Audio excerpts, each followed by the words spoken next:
লেসনটা হবে ক্রিয়েটিভ রাইটিংসের উপরে। যে কোনো বোর্ডই হোক, সেটা ওয়েস্ট বেঙ্গল বোর্ডই হোক কিংবা সিবিএসই বোর্ড হোক বা যে কোনো ধরনের বোর্ড হোক, বেশিরভাগ বোর্ডেই কিন্তু ক্রিয়েটিভ রাইটিংসের একটা বিশেষ অংশ রয়েছে। ইংলিশের ক্ষেত্রে আমাদেরকে দেখতে হয় যে ক্রিয়েটিভ রাইটিংয়ের উপরে আমাদের একটু স্ট্রেস দিতে হয়, কারণ কনসিডারেবল অ্যামাউন্ট অফ একটা নাম্বার কিন্তু এর জন্য অ্যালোটেড থাকে। ক্রিয়েটিভ রাইটিং সম্পর্কে অনেক স্টুডেন্টেরই প্রবলেম আছে। সেই ক্ষেত্রে সেটাকে ইজ করার জন্য সেই প্রবলেমগুলোকে এই ভিডিওটা বানানো হচ্ছে। বাই দ্য ওয়ে, এই ভিডিওটা এখন আমি বাংলায় বানাচ্ছি। যদি কেউ ইংলিশ ভার্সানে থেকে থাকো তাহলে সে একটা নেক্সট ভিডিও আমি আনবো এই ভিডিওটার পরেই, সেটা ইংলিশ ভার্সানে হবে, সেটাকে একটু ফলো করে নিও। আর যদি বাংলায় শুনতে অসুবিধা না থাকে তো অবশ্যই এটাকে কন্টিনিউ করো। আর যেরকমটা বললাম, একটু পরেই বা কিছুক্ষণ পরেই ইংলিশ ভার্সানের ভিডিওটা অ্যাভেলেবেল হয়ে যাবে চ্যানেলে। তো ক্রিয়েটিভ রাইটিং সম্পর্কে ফার্স্টে আমরা একটু দেখে নিই। অনেকের মধ্যে একটু ভয় রয়েছে যে ক্রিয়েটিভ রাইটিংস সম্পর্কে, যে ক্রিয়েটিভ রাইটিংস হয়তো লেখা ক্রিয়েটিভ রাইটিং মানে ব্যাপারটার ভিতরে একটা ক্রিয়েটিভ ব্যাপার রয়েছে বলে বোধহয় অনেকে ঘাবড়ে যায়, অনেকে ভয় পেয়ে যায়। ফার্স্ট অফ অল, এই যে ভয়ে ব্যাপারটা রয়েছে এটাকে আমাদেরকে মন থেকে দূর করতে হবে। ভয়টা যদি আমরা দূর না করতে পারি তাহলে কিন্তু রাইটিং মানে যুদ্ধ শুরু করার আগেই আর কি হেরে যাওয়ার মতো অবস্থা হলো। তো ক্রিয়েটিভ রাইটিংয়ের ক্ষেত্রে এই ভয়টা আমাদেরকে ফার্স্ট অফ অল দূরে রেখে তারপর রাইটিংয়ে নামতে হবে। এটা হচ্ছে একদম বেসিক, এটা এটা এটা ম্যান্ডেটারি, মানে এটা এই কোয়ালিটিটা প্রত্যেকের ভিতরে থাকতেই হবে। এটা এটাকে মানে আমি বলছি কোয়ালিটি, কিন্তু this quality can be acquired. এটাকে ইমবাইব করা যায়, এটাকে শেখা যায়। তো ফার্স্টে যে জড়তাটা থেকে থাকে যে একটা ভিতরে, যে আমি পারবো কি পারবো না, ফার্স্ট অফ অল এই যে থিঙ্কিংটা, এইটাকে আমাদেরকে সাইড করতে হবে। আমাদেরকে জানতে হবে যে আমাদেরকে লিখতে হবে, মানে উই মাস্ট, এটাতে কিছু করার নেই, আমাদেরকে লিখতে হবে এবং লেখা শিখতে হবে এটা। আর প্রত্যেকের ভিতরেই পোটেনশিয়াল রয়েছে এগুলোকে লিখতে পারার মতো। অতএব এটাকে নিয়ে দ্বিতীয়বার ভাবার কিছু নেই। এটা ফার্স্টে বিলিভ করতে হবে যে আমি লিখতে পারবো। তো এটা ছিল একদম বেসিক রিকোয়ারমেন্ট, এটা প্রত্যেকের ভিতরে থাকা দরকার। এটা ছাড়া তুমি সত্যিই পারবে না লিখতে। ফার্স্ট অফ অল এইটা বিলিভ করতে হবে, নিজের উপর যে বিলিভটা সেটাকে আনতে হবে। আচ্ছা, এবার আমরা মেন লেসনের ভিতরে যাই। এখানে এই ভিডিওটায় আমি কতগুলো টিপস এবং ট্রিক্স, যে যাই বলুন, এগুলোকে টিপস বা ট্রিক্স বলা যায় না এই কারণ এটাই হচ্ছে মানে রাইটিংস শেখানোর এটাই হচ্ছে অরিজিনাল পদ্ধতি। এটাকে টিপস বা ট্রিক্স বলাটা ঠিক হবে কি না আমি জানি না, তবে হ্যাঁ, যা হচ্ছে সেটাই হচ্ছে এটা। এবং আমার মনে হয় এই ভিডিওটা দেখার পরে প্রত্যেকে, মানে যারা এই ভিডিওটা দেখছে তারা প্রত্যেকেই মানে অনেক ইজ ফিল করবে। নট অনলি ইজ ফিল করবে, তারা প্রত্যেকেই লিখতে পারবে ক্রিয়েটিভ রাইটিংয়ে তারা নামতে পারবে। যদিও সবটা তো এক ভিডিওয়ে মানে কভার করা সম্ভব নয়, অনেক ধরনের ক্রিয়েটিভ রাইটিংস রয়েছে। তো আমরা স্টেপ বাই স্টেপ এই ভিডিওটার অনেক পার্ট বাই পার্ট আসবে, তো প্রত্যেকেই পরপর ভিডিওগুলোকে ফলো করার চেষ্টা করবে, কারণ কোনোটা মিস হয়ে গেলে অনেক মিস হয়ে যায় না। একই ভিডিওতে প্যারাগ্রাফ, লেটার, রিপোর্ট সবই তো একেবারে দেখিয়ে দেওয়া যায় না, বা সব টিপসও দিয়ে দেওয়া যায় না, দেওয়ার জায়গাই থাকে না, কারণ ভিডিওটা অনেক লম্বা হয়ে যাবে। সেক্ষেত্রে আমরা ওয়ান বাই ওয়ান ভিডিও আনবো। আচ্ছা, রাইটিংস সাধারণত আমরা যেটা দেখে দেখেছি বিভিন্ন ধরনের রাইটিং হতে পারে, সে হান্ড্রেডস অফ রাইটিংস হতে পারে, কিন্তু আমাদেরকে সেগুলোর উপর নজর দিতে হবে যেগুলো আমাদের এক্সাম পার্সপেক্টিভ থেকে যেগুলো ইম্পর্টেন্ট।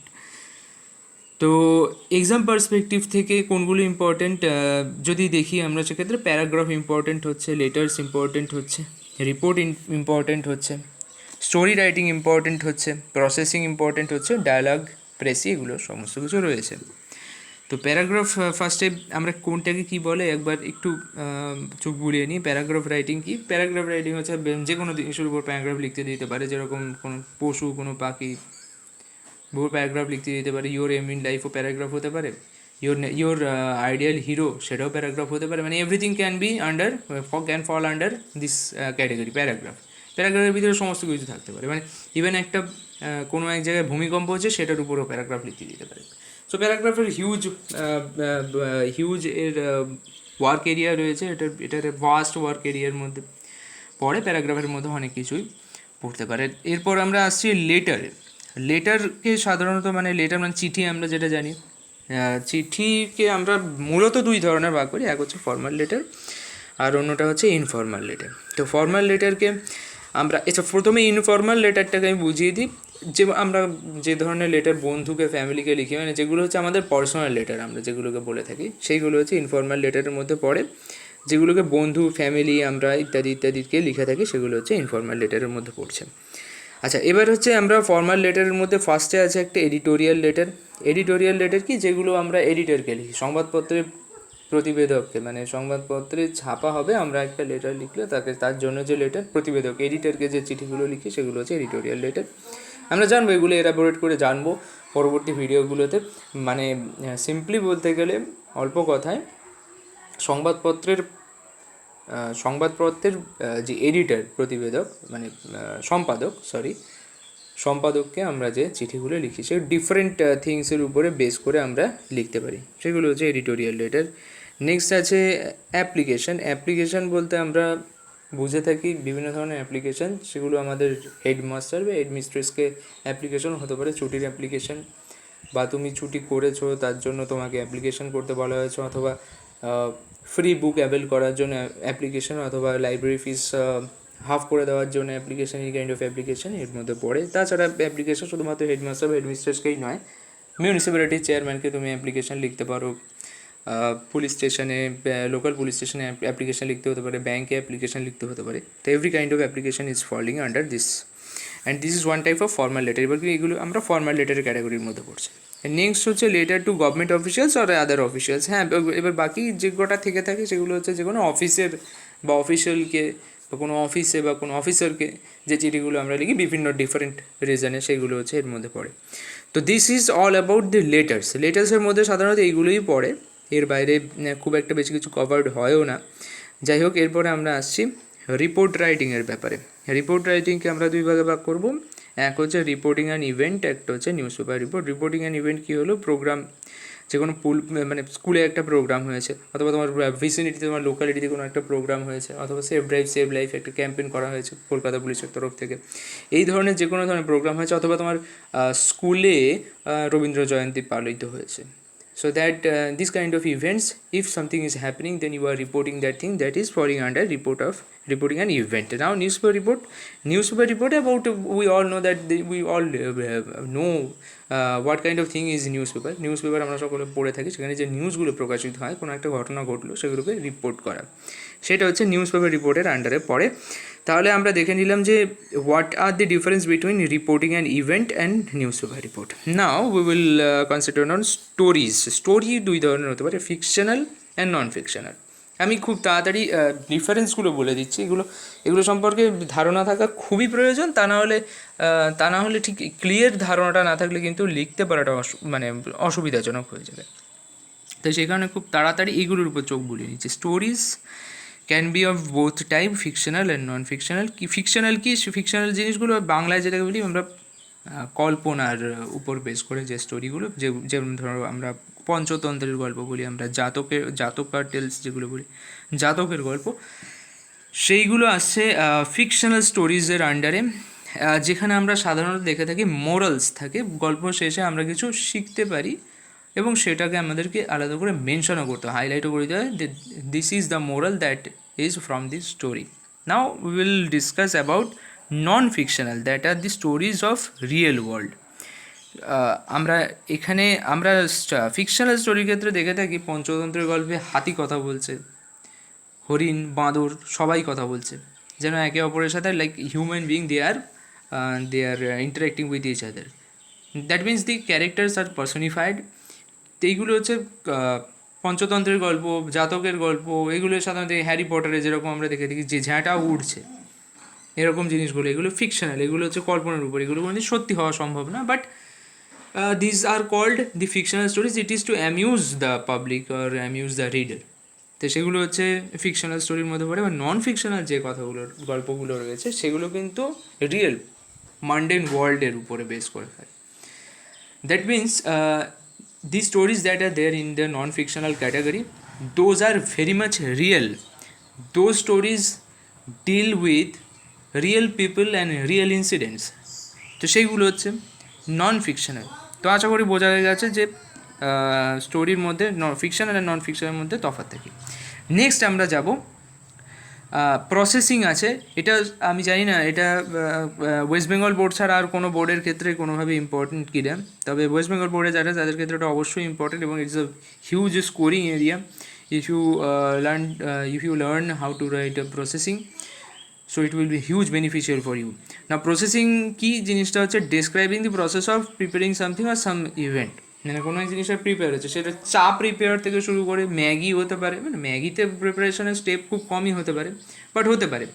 নেক্সট আমরা পেপার কীভাবে তৈরি হয়, একটা পেপার একটা মিলে কীভাবে তৈরি হয়, কোনো কাপড় একটা মিলে কীভাবে তৈরি হয়, কীভাবে এরকমও দিতে পারে, এরকমও দিতে পারে যে যে যে কোনো একটা ডিশ বলে দিল, কোনো একটা খাবার ডিশ যেটাকে বলে, কোনো একটা রেসিপি দিয়ে দিল, সেই রেসিপিটাকে ফলো করে তোমায় ওই যে ডিশটা আছে সেটা প্রিপারেশনের যে স্টেপগুলো ফলো করে তোমাকে লিখতে হবে যে কী করে প্রিপারেশন করা। বেসিক্যালি সেখানে বলে দেওয়া হয়, স্টেপগুলো বলে দেওয়া হয় যে এই স্টেপ ফলো করতে হবে, আলটিমেটলি আমাদের উদ্দেশ্য হবে কোনো একটা জিনিস বানানো। সেটা এগ কারিও হতে পারে, সেটা পেপার প্রিপারেশন হতে পারে, অরেঞ্জ জুসও হতে পারে, মানে এনি কাইন্ড অফ প্রিপারেশন হতে পারে। ইভেন কোনো একটা ইভেন্ট আমরা অ্যারেঞ্জ করেছি, যেরকম আমাদের পাড়ায় দুর্গাপুজো অ্যারেঞ্জমেন্ট হয়েছে, তো হঠাৎ করে তার প্যান্ডেল বেঁধে পুজো মানে ঠাকুর এসে গেলো আকাশ থেকে মানে নেমে পড়লো, এরকম তো হয় না। আমাদেরকে সেটাকে স্টেপ বাই স্টেপ করতে হয়। যেরকম ফার্স্টে আমাদেরকে করতে হয় কি, আমাদেরকে বাঁশ সংগ্রহ করতে হয়, ডেকোরেটার্সদের সাথে আমাদেরকে যোগাযোগ করতে হয়, তারপরে আর আলাদা আলাদা যারা হচ্ছে আলোকসজ্জা করে তাদের সাথে যোগাযোগ করতে হয়। তারপর একটা টোটাল প্রসেস আছে, তারপর তারা আসে, তারা বাঁশ বাঁধে, তারপর প্যান্ডেলটা তৈরি করে, এদিকে আলোর প্রিপারেশন হয়, তারপর ঠাকুর আনে, তবে গিয়ে একটা পুজোর মতো পরিবেশ, পুজো করার মতো পরিবেশ আবহ তৈরি হয়। তো this is a whole process, হঠাৎ করে হয়ে যায় না। You have to follow certain steps that are called the processing, এগুলোকেই বলা হয় প্রসেসিং। এই স্টেপগুলো তোমাকে দিয়ে দেওয়া হবে কোয়েশ্চেনে, তোমাকে সেগুলো ফলো করে আলটিমেটলি কীভাবে প্রোগ্রামটা সংগঠিত হচ্ছে সেটা তোমাকে লিখতে হবে। ডায়ালগ রাইটিং রয়েছে, মানে এক্ষেত্রে সাধারণত নর্মাল বিষয়ের উপর ডায়ালগ রাইটিং দেওয়া হয়ে থাকে, যেরকম কোনো গ্রেভ বিষয়ের উপর দেবে না, কোনো পলিটিক্যাল বিষয় বা কোনো হিউজ জিওপলিটিক্যাল চেঞ্জেস উপরে কিছু দেওয়া হয় না, তো অত্যন্ত সাধারণ বিষয়ের উপর ডায়ালগ রাইটিং লিখতে দেওয়া হয়। যেমন ওর দুটো ফ্রেন্ডের মধ্যে অনেক দিন পরে দেখা হয়েছে, তারা দুজন কেমন আছে, তার পরীক্ষা সম্পর্কে আলোচনা করো, যে কেমন কে পরীক্ষা দিল, এইগুলো সম্পর্কে আলোচনা করো, মানে অ্যানুয়াল পরীক্ষা কেমন কে রেজাল্ট হয়েছে বা কেমন সে পরীক্ষা দিয়েছে এগুলোর সম্পর্কে আলোচনা করো। বা দুটো বন্ধুর সাথে দেখা হয়েছে, একটা সিনেমা দেখেছে, সেই সিনেমা সম্পর্কে একে অপরের মত জানিয়ে আলোচনা, একটা ডায়ালগ রাইটিং লেখো। এরকম সিম্পল জিনিস থাকে, প্রেসি রাইটিং থাকে, but I would say that precis writing is something that is a bit difficult.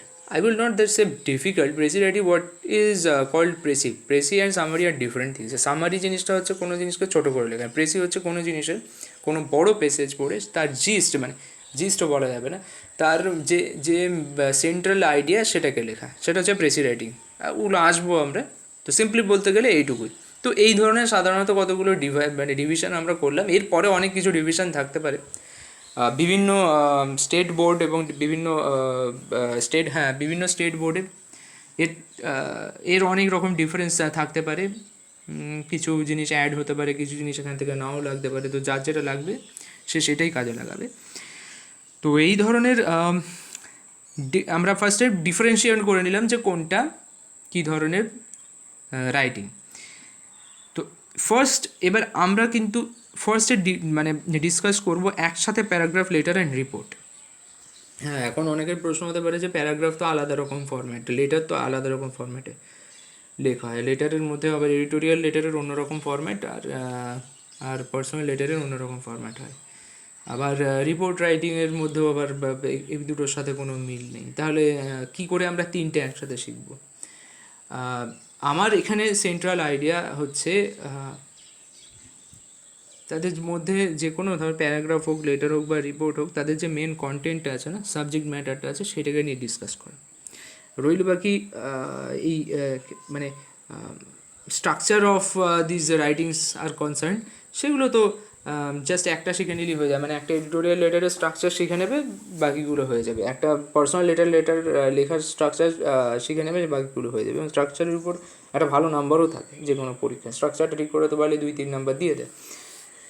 তো এইগুলো থাকে। তো স্ট্রাকচার শেখাটা কোনো বড় ব্যাপার নয়, কীভাবে লিখতে হয়, কীভাবে কোথায় কোথায় অ্যাড্রেস করতে হয়, কাকে কীভাবে অ্যাড্রেস করতে হয়, কীভাবে এন্ড করতে হয় লেটারটা, কোথায় নিজের অ্যাড্রেস দিতে হয়, কতটা অ্যাড্রেস, মানে কী কী ইনফরমেশান দিতে, এগুলো হচ্ছে স্ট্রাকচারের মধ্যে পড়ে। এগুলো বিভিন্ন ক্ষেত্রে বিভিন্ন রকম হয়, ওগুলো আমরা এক এক করে ডিসকাস করে দেবো যখন এক্সারসাইজের ভিতরে যাব, তখন ওগুলো ডিসকাস করে দেবো। তো ফার্স্ট, তো মোরালেস এটা সবাই জানেও। তো ফার্স্ট আমরা ডিসকাস করব মেন কন্টেন্টের ব্যাপারে। স্ট্রাকচার করাটা খুব সহজ ব্যাপার, স্ট্রাকচার দু একটা মানে স্পেসিমেন করে নিলে তোমরা সবাই করে নিতে পারবে। যেখানে প্রবলেম হয় সেটা হচ্ছে মেন কন্টেন্ট। স্ট্রাকচার তো হলো, কিন্তু মেন কন্টেন্টের ভিতরে আমি কী লিখব, এইখানেই শুরু হয় আসল প্রবলেমটা। তো সেইখানে আমরা ফোকাস করব।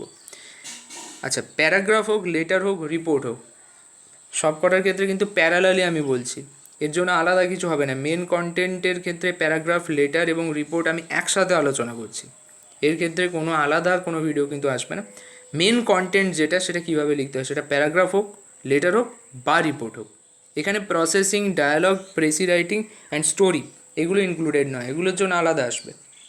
আচ্ছা, মেন কন্টেন্টের জন্য ফার্স্টে যেটা আমাদেরকে করতে হবে, that is very much difficult, that is first of all you have to read and understand the question carefully.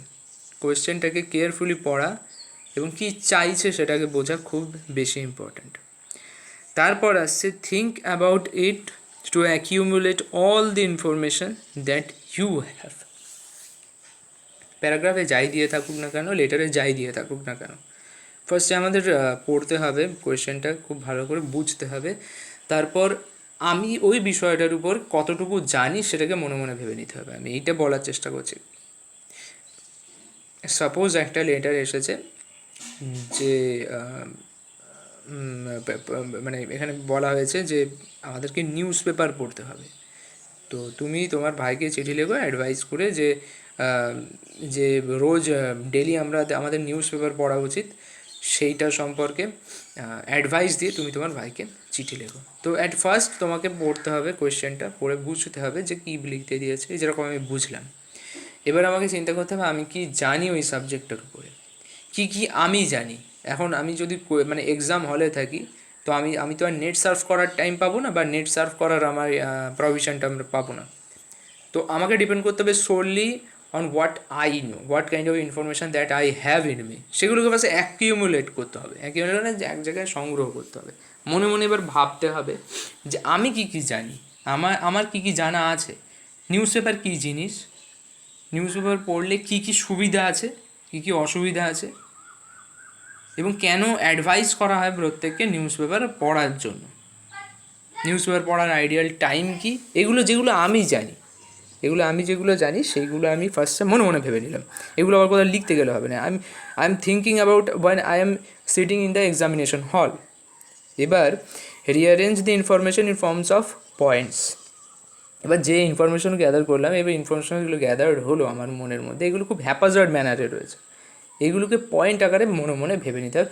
মনে মনে ভেবে না, কোনো রাফ জায়গায় পয়েন্ট হিসাবে করে দেখে নিলাম। পয়েন্টের মধ্যে আমি যেরকম আমি বলছিলাম যে নিউজ পেপার রিপোর্ট, মানে নিউজ পেপার ইয়ের কথা বলছি, তো আমি 3-4টে পয়েন্ট ভেবে নিলাম। পয়েন্ট করে নিলে জিনিসগুলো আর মিস যায় না। যেরকম আমি একটা পয়েন্ট করলাম what is news paper, about news paper. তারপর হচ্ছে আরেকটা পয়েন্ট করলাম আমি নিউজ পেপারের অ্যাডভান্টেজেস কী, মানে কেন বলা হয় নিউজ পেপার পড়ার কথা। নেক্সট হচ্ছে কোনো যদি নিউজ পেপারের জায়গায় অন্য কিছু যদি থেকে থাকে, সেক্ষেত্রে ডিসঅ্যাডভান্টেজও থাকতে পারে। নিউজ পেপারের ক্ষেত্রে কোনো ডিসঅ্যাডভান্টেজ নেই, কিন্তু অন্য কিছুর ক্ষেত্রে থাকতে পারে। তো আমি এখানে আরেকটা পয়েন্ট করে দিলাম ডিসঅ্যাডভান্টেজ। তারপর লিখলাম যে কোন মানে আমি তো আমার ভাইকে অ্যাডভাইস করছি নিউজ পেপার পড়ার কথা, তো কোন নিউজ পেপার অ্যাভেলেবেল। তো সেখানে আরেকটা পয়েন্ট আমি বানিয়ে নিলাম যে available news papers in area. সব নিউজ পেপার সব এরিয়ায় অ্যাভেলেবেল নয়, এবং সব নিউজ পেপার আনবায়াসড হয় না। অনেক নিউজ পেপার বাজে নিউজ পেপার হয়, সেগুলো বেকার, সেগুলো পড়ার থেকে না পড়া মানে বেশি ভালো। কিছু established news paper publishing companies আছে, সেগুলো ছাড়া তো তুমি তার মধ্যে কোনটা রেকমেন্ড করো? বা সব নিউজ পেপার সব জায়গায় অ্যাভেলেবেল ওরা নয়। তো এইগুলো হচ্ছে রিয়ার, এইটা আর একটা পয়েন্ট করে নিলাম যে your recommendation of news paper. লাস্টে আমরা কী লিখবো? ইয়োর অ্যাডভাইস বা মাই অ্যাডভাইস, এরকম 3-4টে আমি পয়েন্ট বানিয়ে নিলাম।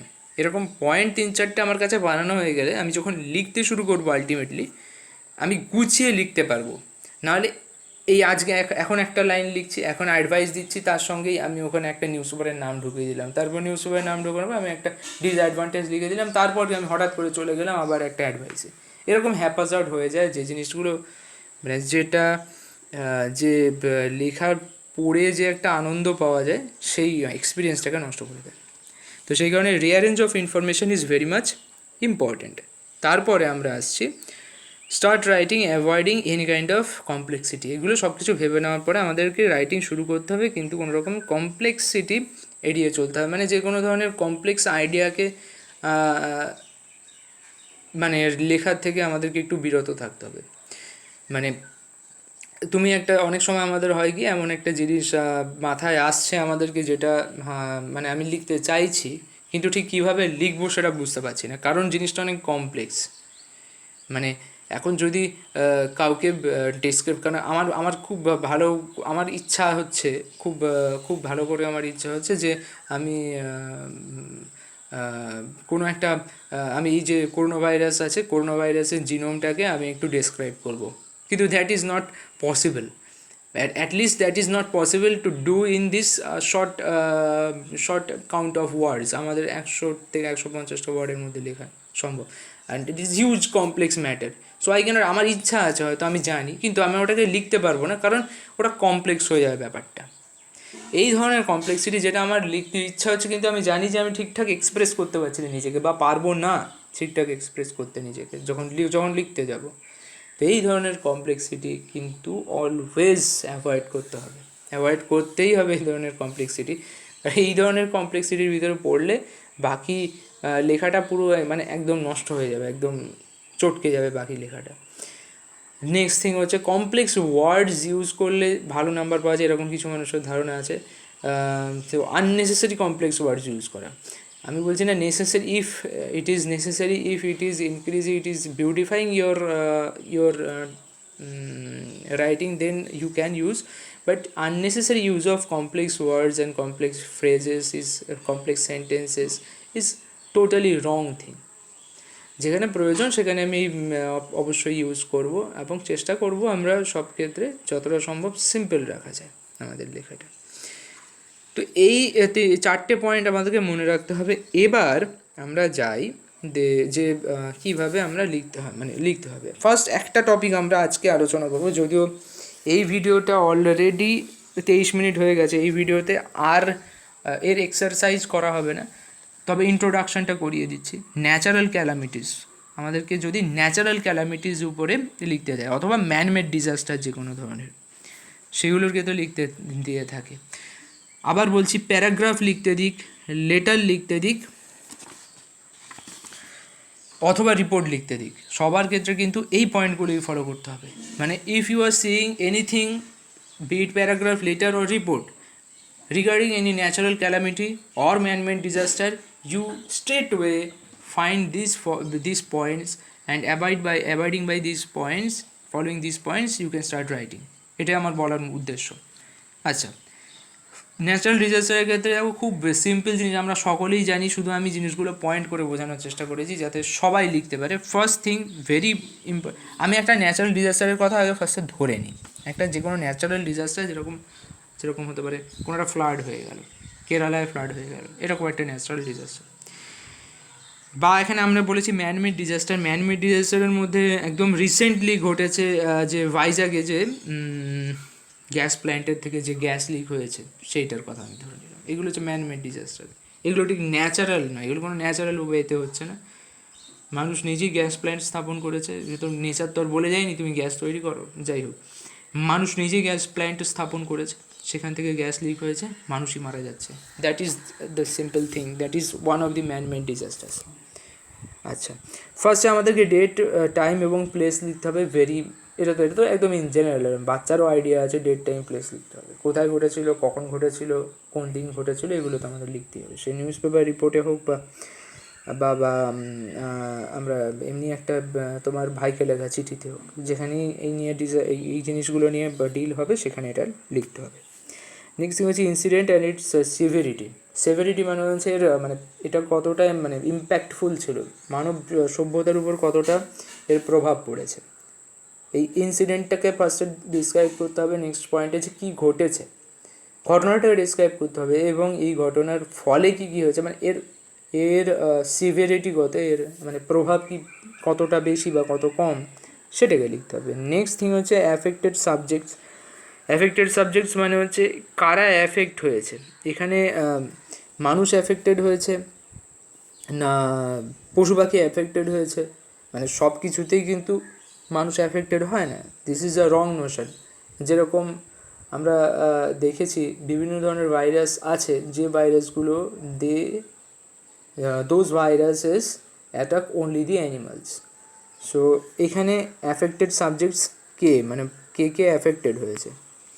যদি মানুষ হয়ে থাকে তো মানুষ, যদি প্রাণী হয়ে থাকে তো যে অন্য রকমের প্রাণী, বা যদি উভয় হয়ে থাকে তো উভয়, যদি প্ল্যান্টস হয়ে থাকে তো প্ল্যান্টস, মানে অনেক সময় উদ্ভিদের মধ্যে রোগ হয়, সেটা হতে পারে।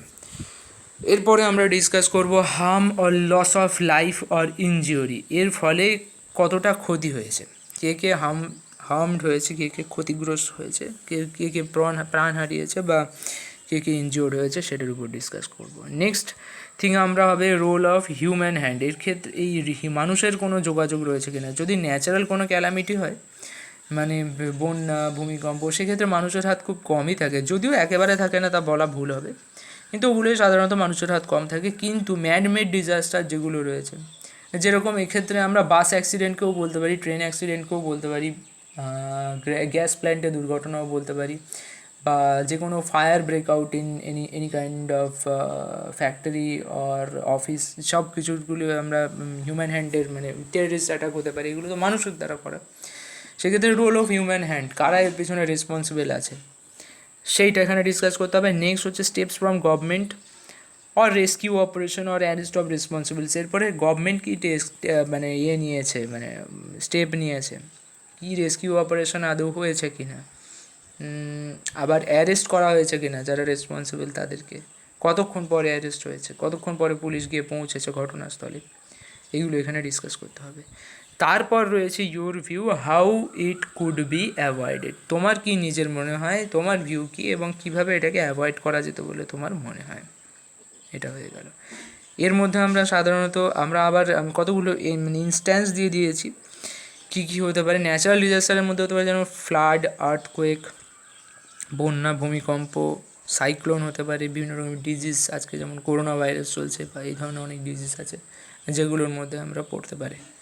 নেক্সট ম্যানমেড ডিজাস্টারের মধ্যে থাকতে পারে গ্যাস প্ল্যান্ট ট্র্যাজেডি, যেটা হয়েছে একদম রিসেন্টলি, কার বা ট্রেন আর বাস অ্যাক্সিডেন্ট, ওয়ার, মানে যে কোনো ধরনের যুদ্ধ, টেররিস্ট অ্যাটাক, এগুলো হচ্ছে ম্যানমেড কিছু ঘটনার নিদর্শন। তো এইগুলো এই দুই ধরনের কতগুলো আমি এক্সাম্পল দিয়ে দিলাম। তো এই যে পয়েন্টসগুলো আমি এখানে লিখে দিয়েছি, ন্যাচারাল ক্যালামিটি বা ম্যানমেড ডিজাস্টারের উপর যাই লিখতে দিয়ে থাকুক না কেন, লেটার হোক, প্যারাগ্রাফ হোক, কিংবা রিপোর্ট হোক, এই কটা পয়েন্ট কিন্তু ফলো করে, এর বাইরে আর কিছু যেতে হবে না, এতেই যথেষ্ট লেখা হয়ে যাবে এবং খুব ভালো নাম্বার পাওয়া যাবে। আর বাকিটা হচ্ছে তুমি যদি এর ফরম্যাট ফলো করে থাকো, এবং মেন সাবজেক্ট বা কন্টেন্টের ক্ষেত্রে এই পয়েন্টগুলো ফলো করে লিখে গিয়ে থাকো, তাহলে খুব ভালো নাম্বার পেতে পারবে বলে আমার মনে হয়। এরপর আমরা নেক্সট এই ভিডিওটার একটা ইংলিশ ভার্সন তো আসবেই, তার সঙ্গে আমি আরেকটা মানে এই ভিডিওগুলো step by step, part by part আসবে, কিন্তু মানে রাইটিংয়ের উপরে একটা বড় লেসন চলতে থাকবে, এরকমভাবে একটা মানে সিরিজ আসবে টোটাল, পার্ট বাই পার্ট। তো সবাইকে বলছি যে পরের ভিডিওগুলোকে একটু ফলো করবে। আর আজকে যে ন্যাচারাল ডিজাস্টার অ্যান্ড ম্যানমেড ডিজাস্টারের উপরে আলোচনা করে দিলাম, এর একটা উদাহরণ নিয়ে আরেকটা ভিডিও আসবে। এখানে আমি আর অলরেডি এখানে 30 মিনিটস হতে গেল, এই ভিডিওটা হয়ে গেছে, এক্ষেত্রে আর বাড়াতে পারলাম না এই ভিডিওটা। তো একটা এক্সাম্পল আসবে, একটা স্পেসিমেন দিয়ে আমি এই জিনিসগুলোকে বুঝিয়ে দেবো নেক্সট একটা ভিডিওয়ে।